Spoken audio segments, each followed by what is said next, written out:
Hello everyone, আসসালামু আলাইকুম। কেমন আছেন সবাই? আমি আপনাদের বোন শাহরান ভালো আছি। তো এই যে দেখেন, মজার খাবার নিয়ে আসছি, শরীরে রক্ত হবে সেজন্য। তো এক মামির বাসা হয়েছিল, পরে এখান থেকে কেটে নিয়ে আসছি। আমি কেটে নিয়ে আরেকজন কেটে দিয়েছে, পরে আমার তো কাটতে হবে। কারণ কচু নর্মালি কেউ কাটতে চায় না, সেটা কাজের মহিলা হোক, নিজের মা বলেন, মানে যেই হোক কাটতে চায় না।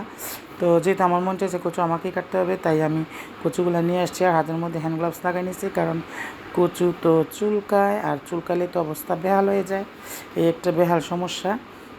তাই আমি কচুগুলা হ্যান্ড গ্লাভস লাগায় তারপরে কাটছি।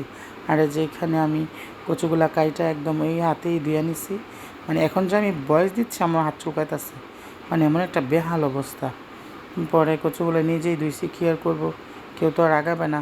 পরে হালকা একটু লবণ দিয়ে বাপে দিলাম, বাপ দিয়ে মানে কুটকুটা নিয়ে পানিটা ফালাই দিছি, নয়তো মজা লাগে না, মানে কি কুটকুট করে গলায়। আর এখানে রান্নার জন্য আমি সব কিছু কেটে কুটে নিয়েছি। রান্না বেশি করি নাই, বেশি রান্না করতে মন চায় না। এখানে আলু দিয়ে ট্যাংরা মাছ দিয়ে রান্না করছিলাম, আর কচু রান্না করছিলাম। আর আগের তরকারি তো ছিলই, সেটার বলে লাভ নেই, মানে তরকারি শুধু থাকে আর থাকে। দেন আমার তরকারি রান্না করা শেষ, মানে মুখে বলতেছি কত তাড়াতাড়ি, কত স্পিডে, বাট রান্না করতে গেলে বোঝা যায় ঠেলার নাম যে কী। আলু ওকে, আর ট্যাংরা মাছের ঝোলের তরকারিটা অনেক বেশি মজা হয়েছে। আসলে হঠাৎ হঠাৎ খেলে সব কিছুই ভালো লাগে। ওই যে প্রতিদিন কোনো কিছু খেলে একঘেয়েমি খাবার কারো কাছে ভালো লাগে না, হোক সেটা মাংস, হোক সেটা মাছ, হোক সেটা শুটকি। তো এখানে আমি কচু বসাই দিয়েছি, আর কচুর মধ্যে একটু বেশি মশলা লাগে, আদা রসুন বাটা বোটা যাই বলেন না কেন, যারা রান্না করে তারা বলতে পারবে। আর আমি কিছু চিংড়ি মাছ দিয়ে নিয়েছি, যদিও মাছ দেওয়ার ইচ্ছা ছিল না, পরে আম্মা বলতেছে যে একটু মাছ দেওয়া, চিংড়ি মাছ হয়তো ভালো লাগবে। তো আম্মার কথায় যেই কথা সেই কাজ, দিলাম হলুদ মরিচ। আর কচুটা হয়েছিল just looking like a wow, মানে অনেক বেশি মজা হয়েছিল। পরে মানে আজ মানে নেক্সট একটা ভিডিওতে দেখবেন আমি আবারও কচু আনছি, যেহেতু আমরা বয়স পরে দিচ্ছি আমি। তো এই যে কচুর সবুজ কালার, মশলার হলুদ কালার, মানে দুইটার কালার এক হয়ে গেছে, আর সেই লাগতেছে। আমি যাতে গলা কুটনা কুটায় সেজন্য আমি একটু লেবু চিপে দিলাম। লেবু চিপেও খাওয়া যায়, বাট আমি লেবু চিপে খেতে আমার অনেক মেহনত লাগে, সেজন্য আমি ওইখানে দিয়ে দিচ্ছি। আর এখানে আলহামদুলিল্লাহ আমার ঘর দুয়ারে কী পরিমাণ নোংরা হয়েছে সেটা আমি বলতে পারবো না। প্রতিদিন মানে ঘরগুলা গুছানো, মানে এই যে গুছানো গুছাই, তারপরেও নোংরা হয়েই থাকে, সেটা আর বলে লাভ নাই।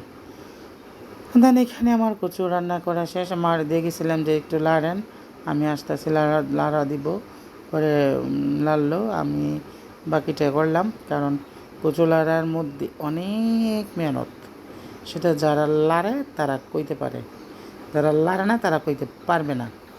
এই হচ্ছে কচুর ফাইনাল লুক। আর কচুটা জাস্ট ইয়াম্মি হয়েছে খাইতে। দেন আমি খাবার খেতে বসে গেছিলাম, রান্না টান্না শেষ করে। কচু শাক, ঢেঁড়স ভাজি, শুটকির ভর্তা, ট্যাংরা মাছের ঝোল, আর ছিল এখানে যত ধরনের বাসি তরকারি, বড়া, লতি, এই সেই ভোগ বাংতের নাম। আর নিয়ে নিলাম ভাত, জাস্ট ওয়াও। আর অনেক বেশি টেস্ট হয়েছিল, অনেক মজার হয়েছিল। আবার লতি আনবো, লতি আমার কাছে ভালোই লাগে, চিংড়ি মাছ দিয়ে রান্না করলে মনে মজাই লাগে, সোজা কথা। আর একসাথে সবাই খাইতে বসলে তো আরও বেশি মজা লাগে, মজাটাও মজা হয়ে যায়, সেজন্য একসাথে খাওয়ার মজাই আলাদা, সেটা আমি সবসময় বলি। আর এই যে এইখানে আমার সেনাবাহিনী, নৌবাহিনী, বিমান বাহিনীর যত পোলাপাইনগুলো আছে সব পড়তে আসছে। এদেরকে পড়াইতে গেলে আমার মাথা নষ্ট করে দেয়, মানে কী পরিমাণ যে দুষ্ট আর ঝগড়াটে সেটা আমি জানি। কিন্তু ছেলে মেয়ে তো ভালো, দুষ্টুমি তো ওরাই করবে, ওদের সৌন্দর্য আমাদের সৌন্দর্য। আর এখানে আমি কিছু কাঞ্জের চাল ব্লেন্ড করে নিচ্ছি, মানে ব্লেন্ড করবো বলতে আমি তো করতে পারি না, ছোটো ভাই বোনের হাতে করাই, সে করে দেয়। আর চালটা অনেক বেশি সাদা হয়েছিল, বাটলে না হয় মানে কোকানি ঘ্যাঙ্গানি এগুলো দিয়ে 1 কেজি চাল বাটা, আর ব্লেন্ড করছি মাত্র 5 মিনিটে। এখানে আমি এই যে পেঁয়াজ কুচি, কাঁচামরিচ কুচি এগুলো দিয়ে নিচ্ছি। এগুলা দিলে মানে আমি দোসাটা খেতে পারি ভালো, আমার কাছে মজা লাগে। আর কাঞ্জির চালের দোসা তো আর একটু বেশি টেস্ট, কারণ এটা টক টক লাগে, মজাও লাগে। হ্যাঁ, কী বলার, কী করার।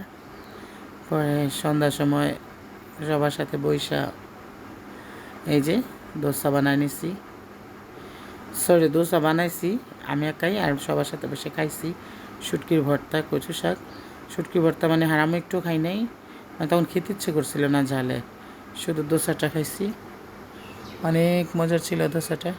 আরও চাল রেখে দিচ্ছি, বানাবো, মানে 1 কেজি চালের তো খাওয়া সম্ভব না, মানে আরেক দিন বানাবো, এই জন্য রেখে দিচ্ছি। আর আমার তো দাঁতে প্রবলেম, আমি তেমন কোনো কিছু খেতে পারি না। তবে আমার মানে আম্মা সবসময় চাচা আমি এত বেশি বানাই কেন, না খেতে পারলে।